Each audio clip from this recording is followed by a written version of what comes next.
저희들이 보고 있는 지금 요한복음 6장, 7장의 배경은 갈릴리입니다. 6장 17절 한번 가보겠습니다. 17절에 보시면 배를 타고 바다를 건너 가버나움으로 가는데 그러죠. 6장 1절에 보시면 구에 예수께서 디베랴의 갈릴리 바다 건너편으로 가시매라고 되어 있습니다.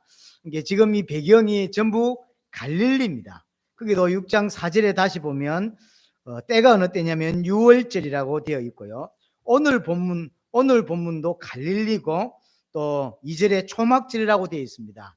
태양력으로 따지면 6월절이 한 4월경이니까 초막절은 한 9월이나 10월쯤 됩니다. 그러니까 예수님이 갈릴리에서만 지금 얼마쯤 계속 계신 거냐면 6개월쯤 계신 거예요. 그리고 지난번에 6월절이 있었고 이번에 6월절을 지났잖아요. 그러니까 두 번의 6월절이 지났고 마지막 6월절 어린 양으로 예수님이 십자가에 죽게 돼요. 그러니까 예수님이 사역의 중반이 넘어섰다고 보여지는 거죠. 중반이 사역이 넘어지게 되고 그 배경은 지금 현재 갈릴리입니다. 근데 오늘 1절에 갈릴리에 계속 계신 이유를 뭐라고 설명하고 있냐면 유대에서 다니려 아니하시면, 이 유대란 말은 예루살렘을 말합니다. 예루살렘 전체 이런 걸 말하죠. 대도시. 거기에 같이 있지 않고 갈릴리에 있는 이유는 유대인들이 죽이려 함이라. 이제 예수님이 사역이 중반쯤 들었으면서 이제 많은 사람들이 처음에 따랐습니다. 표적을 보고 그럴만 하잖아요. 엄청난 기적들을 행하셨으니까. 하지만 어느 순간부터 이제 예수님에 대하여 적대감을 가지는 사람들이 일어나기 시작을 하죠. 5장 때부터 보면 5장 16절에 보면 안식일 날 병 고쳤던 것 때문에 박해를 했다라고 되어 있고 5장 18절에 보니까 자기가 예수님 당신이 하나님을 친아버지라, 그래서 하나님과 동등되게 여긴 그것 때문에 이제 아예 더욱 예수를 죽이고자 했다라고 했어요. 옛날에도 죽이고자 했고 지금 더 죽이고자 한다라는 이야기죠. 6장에 특별히 이제 500여의 사건이 터지고 나서 예수님을 임금 삼으려고 합니다. 그러다가 예수님께서 그 사건 가버나움에서 이게 어떤 의미인지를 쭉 설명을 합니다. 육신의 떡이 중요한 것이 아니라 하늘의 떡을 먹어야 되는데 내가 하늘의 떡이다. 내 살을 먹고 내 피를 마셔야 된다라고 하니까 너무 의아한 거죠.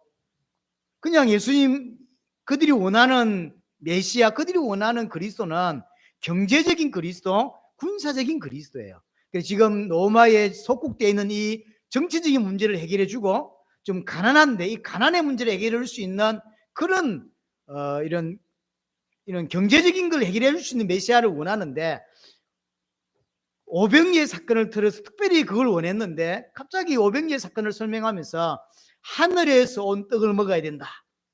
너희가 조상들이 만나에서 강야에서 만나를 먹었던 것처럼 하늘의 떡을 먹어야 되는데 내가 그다라고 이야기하죠. 내가 하늘에서 온 생수고 내가 하늘에서 온 떡이다 해서 내 살을 먹고 내 피를 마셔야 된다고 하니까 약간 의아하죠.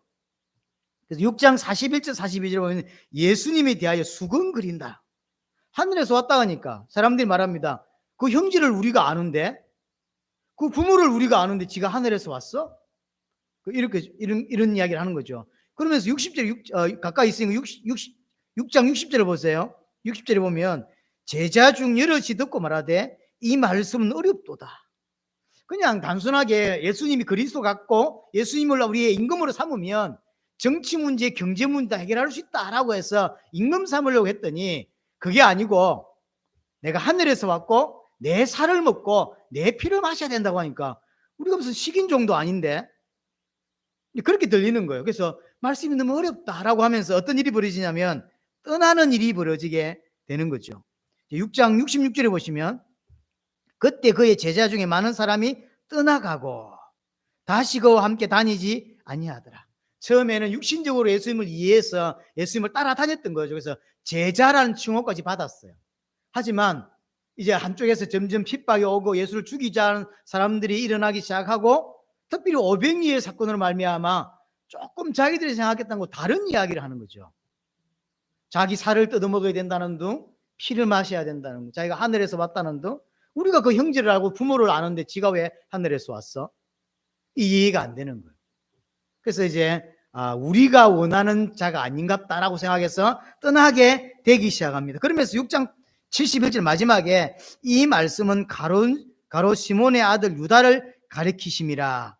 그는 12 중에 하나로 예수를 팔자르라. 우리는 결과를 알고 있잖아요. 여기서 드디어 벌써로 가롯 유다를 등장을 시키죠. 예수님이 어려움을 계속 당할 것이고 적대적인 사람들이 나타나고 결국은 죽게 된다는 것을 이제 약간 뉘앙스로 보여주고 있는 거죠. 그래서 가룟 유다를 살짝 이렇게 표해주고 있습니다. 특별히 7절에 보시면 세상이 너희를 미워하지 아니하되 나를 미워하나니 이는 내가 세상의 일들을 악하다고 증언함이로라. 그런 행동이라든가 여러 가지들도 마음에 들지 않는데 거기다가 예수님이 오늘 성경에 포함되어 있지 이야기하고 있지 않지만 예수님이 세상의 일들을 악하다라고 이야기를 했다는 거예요. 그러니까 이제 유대인들이 더더욱 예수를 죽이려고 하는 거예요. 자기는 유대인들이 어떤 사람들이냐면 우리가 선민이다. 우리가 하나님의 백성이다. 우리는 정말로 주를 위해 살 자들이다. 하나님을 위해 살고 싶다라고 이야기를 하는 거예요. 그런데 예수님이 요한복음에서도 계속 그 이야기를 했죠. 너희가 하나님을 사랑하는 것을 말하지만 정말로 너희는 하나님을 사랑하지 않는다라고 했죠. 5장 42절을 한번 보겠습니다. 5장 42절에 보시면 자 39절부터 보면 너희가 성경에서 영생을 얻는 줄 생각하고 성경을 연구합니다. 근데 이 성경은 누구에 대한 이야기냐면 예수님에 대한 이야기예요. 40절 너희가 영생을 얻기 위하여 내게 오기를 원하지 아니한다. 성경은 보는데 그 성경의 포인트, 성경의 핵심인 예수께로 오지 않는 거예요. 왜 그러냐? 그 이야기를 합니다. 42절에 다만 하나님을 사랑하는 것이 너희 속에 없음을 알았노라. 왜 그러냐는 거죠. 성경을 읽고 성경을 달달 외우는데 그 성경의 핵심은 예수인데 근데 결국은 예수께로 안 오더란 말이죠. 왜 안 오느냐 말이에요. 하나님을 사랑하지 않기 때문에. 자기 입으로는 하나님을 사랑합니다. 저는 생명 걸고 순교하면서도 하나님을 위해 살겠습니다라고 했는데 예수님이 그들의 마음을 꿰뚫어 보신 거예요. 겉으로는 그렇지만 실제로는 하나님을 사랑하지 않는 거예요. 그래서 5장 46절 47절에 보면 5장 46, 47 모세를 믿었더라면 또 나를 믿었을 것이다. 왜냐하면 이는 그가 내게 대하여 기록하였습니다. 모세, 쉽게 말하면 모세오경은 예수님에 관한 이야기라는 거예요. 근데 진짜 모세오경을 똑바로 읽었다면 그리고 모세를 믿었다면 예수를 믿을 수밖에 없다는 거예요. 믿을 수밖에 없다라고 하는 거죠. 그러니까 쉽게 말하면 성경 읽어도 껍데기를 읽고 올바로 안 읽었다는 거죠. 쉽게 말하면 모세도 믿지 않고 성경도 믿지 않는 거예요. 하지만 껍데기로는 하나님을 사랑한다, 성경을 사랑하고 모세를 존경한다라고 말하는 거죠. 이런 모습이 실제로 복음 없는 교회 안에 많이 있습니다. 겉으로는 구원받았다, 하나님의 백성이다, 하나님에 의해 살겠다, 어느 정도냐 생명을 걸 수 있다, 생명을 내놓고 하나님을 살겠다라고 하지만 정작 구원엔 관심이 없고 정작 영생에는 관심이 없고 눈에 보이는 그새만 관심이 있는 그런 성도가 사실은 많이 있는 거예요. 세상의 떡에만 관심이 있는 거죠. 사실은 예수님이 엄청난 표적을 보여주셨습니다. 지금까지 38년 대 병자를 고치는 사건이라든지 오병이어라든지 우리는 깊이 다루지 않았지만 예수님 무리로 걸은 사건까지. 여러분들이 그런 걸 봤다면 어떨 걸까요? 제가 무리로 걷는 걸 여러분들이 봤다. 눈빛이 다를 건데 그렇지 않을까요? 아마 존경 좀 할 건데 무리로 제가 걸었다. 그렇잖아요. 38년 된 병자를 내가 그냥 기도해서 안수함으로 치유했다 이런 거. 근데 그 표적을 보고도 예수님이 하나님의 아들 그리스도다라고 깨닫지 못하더라는 거죠. 표적의 의미가 뭐죠? 표적은 세메온이라고 했는데 이게 사인이라고, 영어로는 사인이라고 번역을 했더라고요. 사인인 거죠.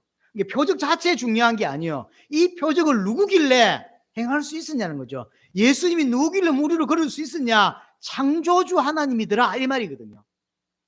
예수님이 오병이의 기적을 일으킬 수 있는, 어떻게 일으킬 수 있냐? 그거 하나님이기 때문에 그렇다.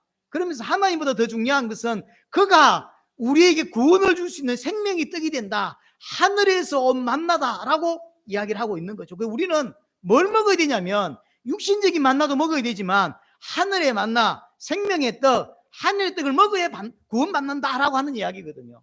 이런 표적을 요한복음에서는 7가지만 이야기하고 있지만 실제로는 7가지가 아닙니다. 엄청난 많은 표적을 행하셨어요. 하지만 그 수많은 표적을 보면서 예수를 그리스도로 깨닫지 못하더라. 우리에게 적용하자면 교회를 꾸준히 다니면서 복음이 선포되지 않는 교회라면 할 수 없지만 복음이 선포되는 교회에 계속 다니면서 결국 예수님이 하나님의 아들 그리스도라고 하는 이 의미를 계시받지 못하는 것과 똑같은 거죠. 그토록 많이 들었지만 그게 얼마나 중요한 단어이고 얼마나 중요한 의미인지를 사실 모르는 거죠. 어젯밤에도 한 90군데 100군데 해외 제자들이 들어와서 함께 말씀을 나누고 보고를 했습니다. 쉬운 일이 아니죠. 그 시간에 맞춰서 중남미에서도 들어오고 아프리카에서도 들어오고 아시아에서 들어와서 함께 말씀을 나누고 보고를 듣고 함께 중보 기도를 하고 이런 시간들이 한 달에 한 번 갖고 있는데 쉬운 시간은 분명히 아닙니다. 그런 것들을 보면서도 이거 그냥 이렇게 뭐랄까요? 끝배기만 자꾸 보려고 하는, 그럴 수 있죠. 지금 유대인들이 그런 거예요. 조금 더 정확히 말하면 예수를 따라다니는 제자라고 하는 사람들이 그런 거예요. 표적을 통해서 예수가 그리스도구나 라고 하는 의미로 깨닫고 계시받는 것이 아니라 그냥 육신적인 것만 원하는, 그래서 이들은 그 표적으로 자기의 필요를 채워주기만을 원했던 거죠.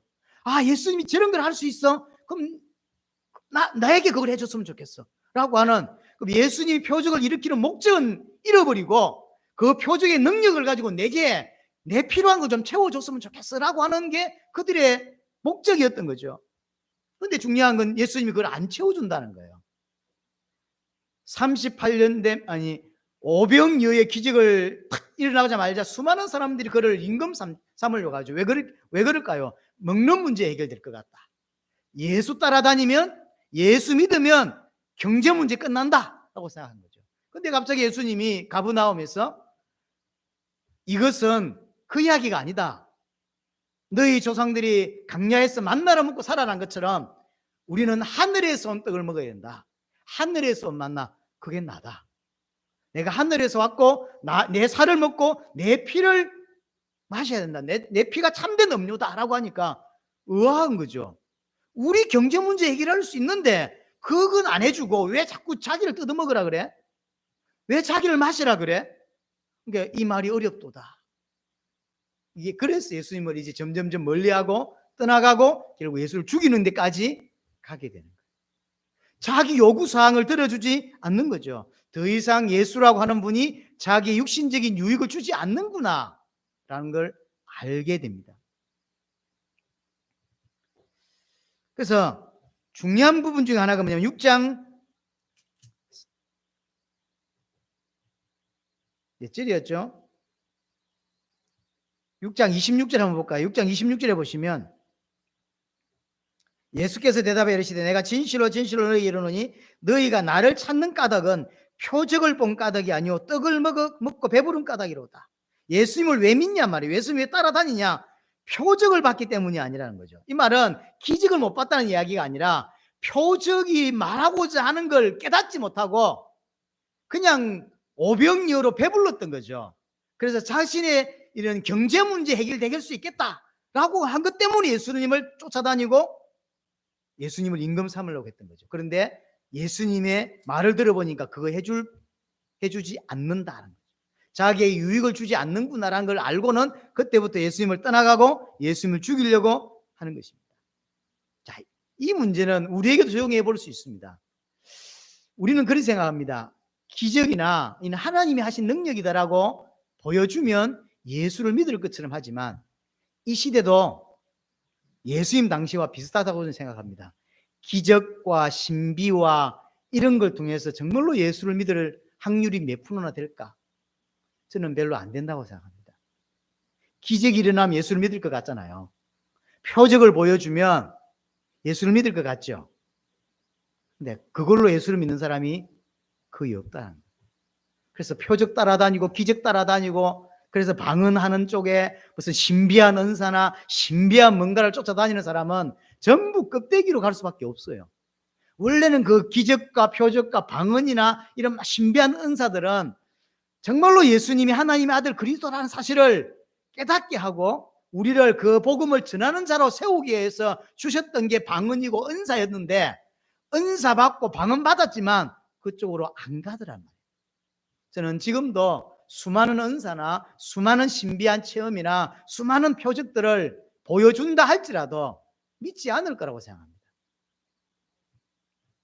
자, 근데 이것이 어느 정도냐면 3절로 넘어가서 그 형제들이 예수께 이르되 당신이 행하는 일을 제자들도 보게 여기를 떠나 유대로 가소서 스스로 나타나기를 구하면서 묻혀서 일하는 사람이 없나니 일을 행하려 하거든 자신을 세상에 나타내소서. 왜 시골 촌에 있냔 말이에요. 갈릴리에 가버나움에. 유대로 가라, 중앙 무대로 진출해라 라고 이야기하는 거죠. 두 가지 의미가 있어요. 하나는 읽어보면 하나는 약간 이게 예수님을 비꼬는 거예요. 어느 날 자기하고 20년 가까이, 예수님이 제일 맏형이니까 그럼 그 뒤에 이제 태어났겠죠. 그러면 예수님이 30살쯤 됐다고 할 때 그 밑에 동생들은 28, 6, 20살 이런 몇 명 있었겠죠. 그러니까 예수님하고 같이 사는 게 최소 20년 이상은 됐겠죠. 20년, 어떤 사람은 한 5, 6년, 7년도 됐겠죠. 근데 어느 날 갑자기 자기가 그리스도래. 내하고 같이 똥 싸고 내하고 같이 밥 먹고 내하고 같이 살았는데 어느 날 갑자기 자기가 그리스도래. 근데 표적을 행하는데 기가 막혀. 형이 무슨 저런 재주가 있었지? 이상했는데 이상한 거예요. 어느 순간부터. 여러분 그때 어떨까요? 20몇 년을 함께 그렇게 지내고 엄마한테 요거도 묻고 한 번씩 등짝 맞고 이렇게 살았는데 어느 날 지가 그리스도래. 인정할 수 있을까요? 그게 쉽지가 않은 거예요. 그리고 어느 순간 자꾸 들리는 소문이 뭐 지가 하늘에 떡이라는 둥, 뭐 하늘에서 왔다는 둥, 지가 아는데 우리 엄마가 낳았다는 걸 내가 알고 있는데 지가 하늘에서 와? 그 사람들이 자꾸 수근거리는 것도 들리죠, 소문에. 약간 비꼬움이 있는 거죠. 그 잘난 놈이 왜 여기서 그래? 그렇게 대단해? 그럼 저 중앙 무대로 가라. 많은 사람들, 당신 네가 그리스도 맞으면, 형 네가 그리스도 맞으면 왜 여기서 그러냐고. 그리스도는 다 알아야 되는데 그 저 중앙 무대로 올라가라. 서울로 가라. 그렇게 이야기하는 거죠. 하나는 약간의 비꼬움이에요. 또 하나는 뭐냐면 형이 그리스도가 아닌지 긴지는 잘 모르겠는데 일단 아닌 것 같긴 한데 나타나는 표적은 심상치가 않아요. 그러니까 여기서 표적을 행하지 말고 중앙 무대로 가라. 왜 그렇게 이야기했을까요? 한쪽은 약간 비꼬는 거지만 한쪽은 형이 그렇게 중앙 무대로 진출하고 유명 인사가 되고 지금도 사실은 많은 사람들이 쫓아다니고 지금 배 타고 가버나움을 갔다가 도망가고 막 이런 얘기 보면요, 예수님을 찾고 난리 나고 있거든. 지금도 사실 이쪽 지역에서는 상당히 유명한 사람이 되어 있어요. 이 혜택을 좀 받고 싶은 거죠. 예수님이 유명해지고 유명 인사가 됐을 때 자기들에게 떨어지는 콩고물이 적지 않아요. 그래서 이 두 가지가 다 있는 것 같아요. 제가 그래서 이번 주에 주석 몇 개를 계속 좀 찾았는데 이 두 가지 다를 설명해요. 제가 이 성경을 우리 성경만 아니라 다른 이렇게 현대인의 성경이라든지 여러 성경 번역들을 좀 보기도 하고 주석을 봤는데 두 가지 다 들어있어요. 하나는 약간의 비꼬는 거고 하나는 형의 혜택을 보고 싶은 거죠. 형이 중앙 무대로 진출하면서 누리게 될 여러 가지의 그 유익들, 자기들에게 떨어지는 콩고물이 있단 말이에요. 그걸 좀 받고 싶은 거죠. 이것 또한 우리에게 주는 메시지가 있어요. 실제로 예수님이 하나님 아들 그리스도란 정확한 복음을 모르면 교회에서, 전 세계 교회에서 이런 일이 분명히 일어나게 돼요. 마치 형제들처럼 예수님이 그리스도인지 아닌지는 안 중요한 거예요. 관심이 별로 없어요. 그래서 예수가 그리스도란 복음에 관심이 없어요. 그리고 예수가 이 형이 예수님이 그리스도인지 별로 안 중요해요. 뭐가 중요하냐면 예수님을 통해서, 이 형을 통해서 육신적인 유익을 얻고 싶은 거죠. 어떤 사람은 치유, 어떤 사람은 성공, 어떤 사람은 어떤 문제에서 해방, 어떤 사람은 돈을 많이 버는 거, 경제 문제, 어떤 사람은 축복. 많은 사람들이 교회를 다니고 예수 믿는 이유가 뭐라고 생각합니까? 이것 때문이죠. 예수 믿고 치유받기를 원하고 예수 믿고 성공하기를 원하지 실패하기 원하는 사람이 없습니다. 예수 믿고 복 받으려고 그래요. 그럼 틀렸냐? 틀린 건 아닙니다. 하지만 예수 믿는 이유가 그거라는 거죠. 형을 보고 중앙무대로 진출해서 이름을 날려라, 명예를 얻어라 라고 하는 이유는 혜택을 보겠다는 거죠. 유익을 내가 좀 보겠다는 거죠. 예수 형을 통해서. 이 모습이 그대로 교회 안에 있다니까요. 예수가 그리스도라고 하는 복음에 관심 없고 예수가 그리스도인지 아닌지는 중요하지 않아. 하지만 예수님을 통해서 난 복을 받고 싶고요, 예수님을 통해서 치유를 받고 싶고요, 예수를 통해서 뭔가의 응답을 받고 싶을 뿐이에요. 그래서 교회로 오는 거예요. 그것은 제가 말씀드렸죠. 예수 믿는 것이 아니라고 했어요. 그래서 오늘 본문 5절에 그 이야기를 하죠. 형제들까지도 예수를 믿지 아니한다. 그래서 그렇게 같이 살았던 형제들, 또 많은 표적들을 분명히 형제들도 봤죠. 형제들이 안 봤을까요? 여러분들 형제가 이런 일을 벌이고 다니면 안 가봤을까요? 분명히 오병이의 기적이라든가 38년의 현장이라든가 이런 것들은 사후에 나중에 들었다 할지라도 하긴 했겠죠. 그럼 형제들의 마음은요, 야, 나하고 같이 살긴 했지만 진짜 메시아인 거야? 라고 생각해 볼 수 있는데 믿지 않아요. 옛날부터 니는 말 잘했다, 뭐 이런 식이죠. 옛날부터 큰 소리 치고 다녔지, 니 잘났다. 그러더니 드디어 사고를 치네. 근데 그 사고가 약간 자기에게 큰 유익을 줄 수 있는 사고인 거예요. 그래서 형을 계속 중앙무대로 진출하라는 거죠. 혜택을 보겠다는 거죠. 근데 그대로 이게 교회 문제, 교회 모습이라고 하는 거죠. 형제들 현재 불신자입니다. 나중에 이 형제들이 예수님 십자가 죽고 부활한 이후에 돌이키게 되죠. 뒤늦게. 그게 나중에 유다, 또 야고보 이런 사람들이잖아요. 자, 그렇게 이야기하니까 예수님이, 자, 쉽게 말하면 이제 절기도 초막절이라 예수님을 설명하는 절기란 말이에요. 사실 이게 또 사람들이 다 모이는, 엄청난 인파가 모이는 거잖아. 그러니까 형제들이 이야기하는 거죠. 중앙무대로 가라. 사람들이 엄청나게 몰리는 데로 가서 기적을 보여라. 그러면 엄청난 인기와 엄청난 돈을 이제 모으게 될 거다라고 이야기하는 거예요. 그러니까 예수님이 뭐라고 이야기하냐면 6절에 내 때는 아직 이러지 아니하였다 이렇게 이야기하고, 8절에 너희는 맹질에 올라가라. 내 때가 아직 차지 못하였으니 나는 이 맹질에 아직 올라가지 아니하노라. 그러면서 9절에 이 말씀을 하시고 갈릴리에 머물러 계시니라. 그러면 진짜 안 올라갔냐? 10절 보세요. 그 형제들이 맹질에 올라간 후에 자기도 올라가시되 나타내지 않고 엄밀히 가시니라. 이는 또 뭔 경우입니까? 형제들이 중앙무대로 가라, 예루살렘으로 가라 했더니 나는 안 간다 이랬잖아요. 그래서 동생들이 먼저 갔어요. 그럼 안 가야 되는 거 아닌가요? 그래놓고 갔어. 예수님도. 이게 뭔 경우죠? 이거 어디서 봤죠? 이거 비슷한 거 이런 거 보셨어요? 요한복음 2장에서 가나 혼인잔치에서 비슷한 장면 여러분들이 보셨어요. 어머니 마리아가 와서 우리에게 포도주가 떨어졌다 이랬죠.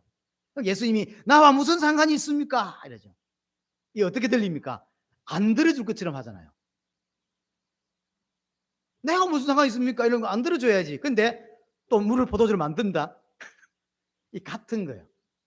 쉽게 말하면 예수님은 그들이 요구하는 육신적인 응답은 안 들어주는 거예요. 왜냐하면 그것 때문에 온 게 아니거든. 예수님은 인간들의 육신적인 문제라든가 요구사항을 해결해 주는 해결사로 이 땅에 오신 게 아니에요. 하지만 많은 기독교인은 예수님을 해결사로 믿으려고 하거든요. 자기 문제 해결해 주는 비서실장처럼 믿고 싶은 거죠. 이 문제 해결해 주고 저 문제 해결해 주고. 그래서 형제들이 또는 마리아가 포도주 떨어졌다고 이야기할 때 내하고 뭐 상관이 없다라고 이야기하고, 형제들이 올라가라니까 난 안 올라간다, 너는 올라가라 이러고는 포도주도 만들어주고 결국 예루살렘에 가시거든요. 이 말은 말의 이중성이 있는 것이 아니라 너희들이 요구하는 건 내가 들어주지 않는다. 왜냐하면 그거 들어주려고 온 게 아니다. 내가 십자가 주고 부활하려고 이 땅에 왔지 너희들 문제 해결해주고 그런 해결사로 온 것이 아니다라는 것을 설명해 주는 게 우리한테. 제자들은 못 알아들었을 것이고 동생들은 그때 못 알아들었겠지만 지금 읽고 있는 우리에게는 그것을 말해주고 있는 거죠. 예수님 우리의 해결사가 아닙니다. 우리의 그리스도고 나의 창조주 하나님이고 나의 아버지가 되시는 것이지 예수님은 우리의 문제 해결사가 아닙니다. 그래서 예수님의 공생애를 보시면 예수님은 분명히 인간이면서 하나님이죠. 신적인 능력이 있습니다. 자신을 위해서 육신을 위해서 단 한 번도 그 신적인 능력을 사용하지 않았다는 거예요. 왜냐하면 자신이 분명히 그걸 할 수 있다니까요. 하지만 안 합니다. 왜냐하면 그것 때문에 온 게 아니라서. 그래서 자신의 능력을 자신의 육신을 위해서, 육신의 아픔이라든가 이런 걸 위해서 한 번도 쓴 적이 없어요. 오직 하나님께만 순종하는 자로 살다가 참 이스라엘로 살다가 십자가 죽는 거예요. 왜냐? 이스라엘이 실패했거든. 그래서 참된 이스라엘로 오셔서 그래서 순종의 모습을 보여주고 오직 하나님께만 순종하다가 죽는 거예요.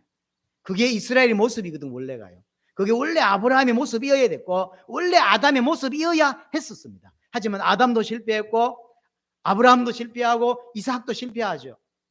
그래서 참된 이스라엘이 온 거죠. 진짜 아담이 온 거죠. 진짜 아브라함이 온 거예요. 와서는요 그들이 순종하지 못했던 걸 온전히 순종하심으로 십자가에 죽으시고 순종을 이루신 거죠.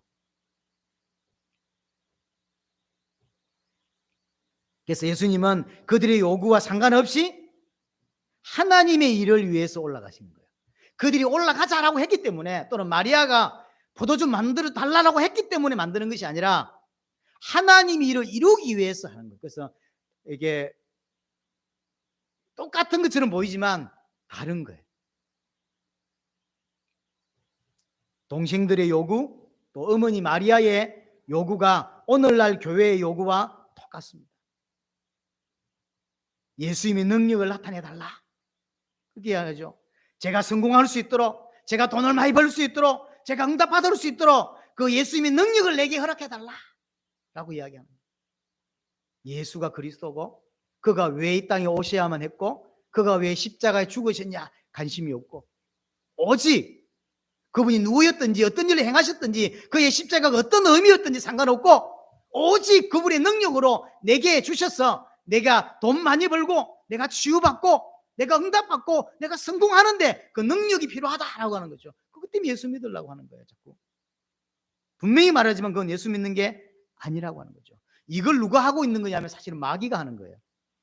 마귀가 예수님께 탁 마태복음 4장에 보면 40일 금식했잖아요. 돌을 떡 만들어 먹으라 하죠. 만들 수 있는 능력이 예수님께 있어요. 근데 안 합니다. 그리고 뛰어내려 보라 그러죠. 뛰어내리면 뛰어낼 능력이 있어요. 근데 안 하죠. 근데 그 마귀가 요구하는 것들을 기독교인이라고 말하는 사람들이 하나님께 하고 있는 거예요. 이거 해주세요, 저거 해주세요.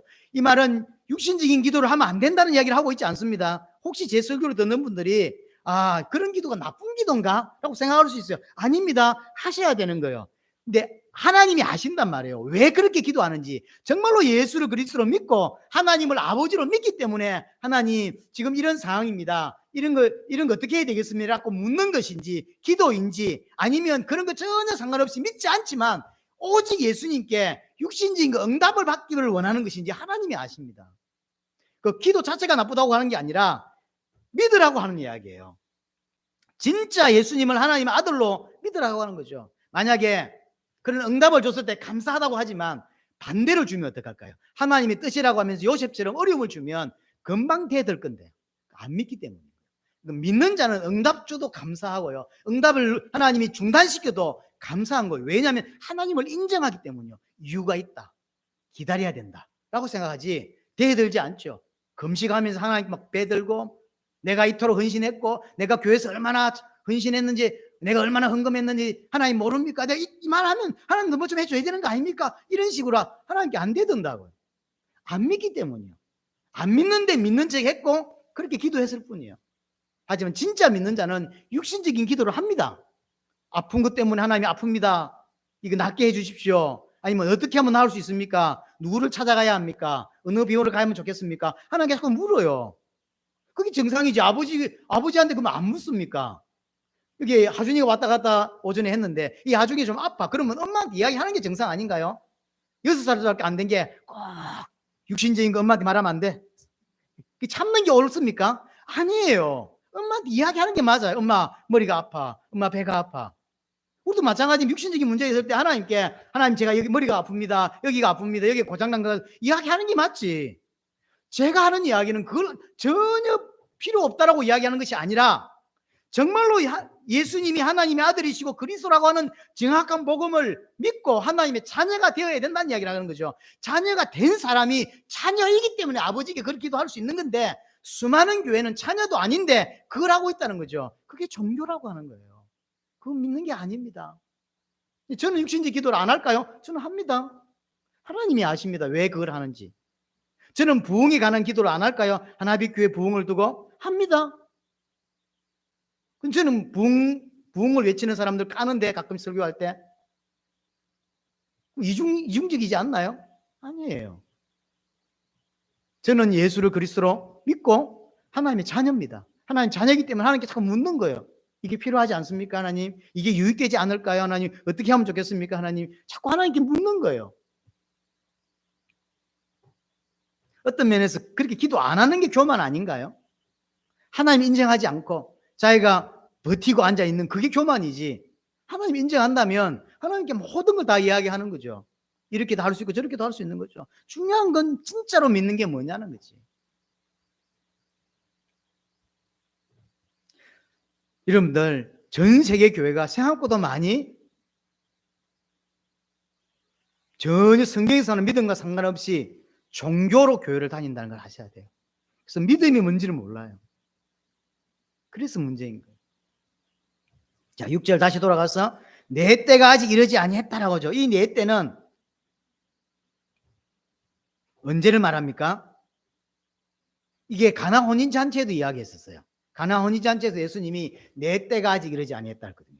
여기서 똑같이 반복돼요. 내 때가 아직 이르지 않았다. 예수님의 십자가 사건을 말해요. 왜냐? 예수님은 십자가에 죽으러 오셨기 때문이요. 예수님이 십자가 죽음으로만 인간을 구원할 수 있어요. 인간을 살릴 수 있는 유일한 길이 예수님이 십자가와 부활입니다. 그래서 예수님은 많은 기적을 행하지만 그건 당신이 누군지를 설명하기 위한 거고, 진짜 예수님이 이 땅에 왜 오시냐면 십자가 죽기 위해서. 피 흘림이 없으면 죄사함이 없느니라. 피가 죄를 사하느니라. 그래서 히브리서 9장이 말한 대로 오직 자기의 피로 영원한 속죄를 이루사라고 이야기하는 거죠. 마가복음 10장 45절 자기 목숨을 많은 사람의 대속물로 주려 합니다. 예수님은 오직 죽으러 오셨다니까. 예수님이 죽음을 통하여 그 십자가 사건을 통해서만 사단과 죄와 하나님과 단절된 문제와 그로 인해 발생된 모든 문제를 해결할 수 있는 거예요. 그래서 내 때가 아직 이르지 않았다라고 이야기하죠. 교회는 또는 성도는 육신적 유익을 얻으려고 하지 정말로 예수님 자체를 원하지는 않습니다. 형이었던 이 예수, 하지만 이 형이 아니라 정말로 그리스도구나라고 발견되어져야 되고, 그래서 그 앞에 무릎 꿇는 일이 벌어져야 되는데 이 형제들에게는 형이 형으로만 보이지 형이 그리스도로 보이지 않는 거예요. 내 때가 이르지 아니했다. 그러면서 10절에 결국 명절에 올라가십니다. 이것은 형제들이 요구했기 때문에 가는 것이 아닙니다. 오직 하나님께 순종하고 있는 모습입니다. 예수님은 이 땅에 하나님의 뜻을 행하러 오셨고, 그래서 예수님의 삶은 하나님의 뜻에 순종하는 삶이었다고 하는 거죠. 이 성도의 삶 또한 하나님의 뜻을 이루는 삶이 되어져야 합니다. 그게 하나님 원하시는 거예요. 구원, 정말로 이렇게 천국 가는 그 구원만을 원했다면 죽기 직전에 예수 믿으면 되죠. 하나님은 그걸 원하지 않아요. 당연히 그건 기본이고요. 이 땅에서 하나님의 뜻에 순종해서 뭘 이루죠? 하나님의 뜻을 이루려고 하는 거죠. 그게 뭔데요? 오늘 요셉을 통해서 보여주셨던 전체를 살려내는 것. 요셉을 때 애굽 전체를 살리고 전 세계를 살렸듯이 우리에게 전 세계를 살리는 세계복음화, 이거 하기 위해서 순종의 삶을 요구하고 계신 거죠. 우리의 순종의 걸음을 통하여 세계복음 완성되게 될 것이고, 세계복음 완성됐을 때 주님은 다시 오시게 되는 것입니다. 근데 예수님을 육신적인 어떤 자기의 소원이나 그 욕심을 이루기 위한 도구로 사용하는 많은 기독교인들 분명히 있습니다. 그 사람들은 다시 한번 이야기하지만 불신자입니다. 예수님을 그리스도로 보지 못하고 그냥 육신적인 문제를 채우려고 하고 육신적인 것을 소원을 이루려고 하고 그 욕심을 이루려고 하는 도구로만 예수를 보고 있는 거죠. 근데 예수가 엄청난 능력을 행하니까 그분을 그걸 땡겨서 내게 적용시키고 싶은 것 뿐이죠. 돈 벌고 싶고 부자가 되고 싶은 거죠. 자, 마지막으로 예수님의 때는 오늘 표현으로 보면 6절에 보면 내 때는 아직 이러지 않았다라고 하죠. 또 갈라디아서 4장 4절에도 때가 차서 예수님이 왔다라고 되어 있죠. 때. 우리 옛날에 잘 쓰던 표현으로 하자면 시간표. 요즘 일부러 제가 잘 안 쓰는 단어를 안 쓰는데요. 그 시간표라고 하는 단어, 때라고 하는 단어. 오늘 뉘앙스로 보자면 예수님이 정하신 게 아니라는 거죠. 하나님의 때. 그렇죠. 이 지금 예수님이 그 때라고 말하는 이 때는 하나님이 정하신 거죠. 그렇죠. 하나님이 정하신 때에 예수님이 이 땅에 오셨고 하나님이 정하신 때에 십자가에 죽는 거죠. 그 때가 있는 거죠. 모든 일에는 하나님이 계획하신 때가 분명히 있습니다. 우리 교회도 마찬가지죠. 때가 있어요. 근데 6절에 너희의 때라고 했죠. 너희의 때는 늘 준비되어 있다라고 합니다. 이 너희의 때란 말이 무슨 말일까? 반대말이죠. 내 때와 너희의 때. 너희의 때란 말은 하나님의 때를 따라 살지 않고 자기 욕심, 자기 생각대로 살아가는 걸 말하겠죠. 그건 항상 있는 거예요. 무서운 거죠. 어떤 면에서 하나님이 버리신 거죠. 욕이죠. 하나님의 일은 하나님의 때에 일어납니다. 그렇죠. 바람이라는 표현을 제가 어느 순간 이해하게 됐습니다. 이 전도 운동도 바람이 있더라고요. 이게 별것 안 했는데요, 확 불 때가 있죠. 옛날에 전국을 다니면서 뛰어다닐 때 이게 이렇게도 일어난단 말이야 이라고 생각해요. 이게 바람이었던 거예요. 사람이 한다고 되는 게 아니죠. 이 중남미에서도 이게 한 5년 만에, 5년 정도밖에 안 걸렸죠. 5년 만에 이렇게 크게 갑자기 일어났던 것도 바람이 분 거죠. 그게 때라는 게 있는 거죠. 때에 딱 맞추니까 이게 확 분 거죠. 돛담배가 바람이 확실하게 불 때 탁 올리니까 그냥 힘 안 들이고 쫙 끄듯이 엄청난 노력과 기도했는데도 안 될 때가 있고요. 별로 뭔 걸 안 했는데 될 때가 있죠. 거기 때가 있는 거죠, 사실. 자, 정리하자면 성도는 오늘 오전에 말씀드렸듯이 요셉처럼 하나님 앞에 사는 은혜가 필요하고요. 그래서 그 하나님을 인정하고 모든 사건을 하나님 앞에서 해석하고 그래서 순종하는 은혜가 필요합니다. 또한 하나님의 뜻을 분별할 줄 알고 그 하나님 뜻이 정말로 맞으면 생명 걸 줄 아는 은혜가 우리에게 필요로 한 것이죠. 우리 하나빛 교회 이 은혜가 사실은 필요로 합니다.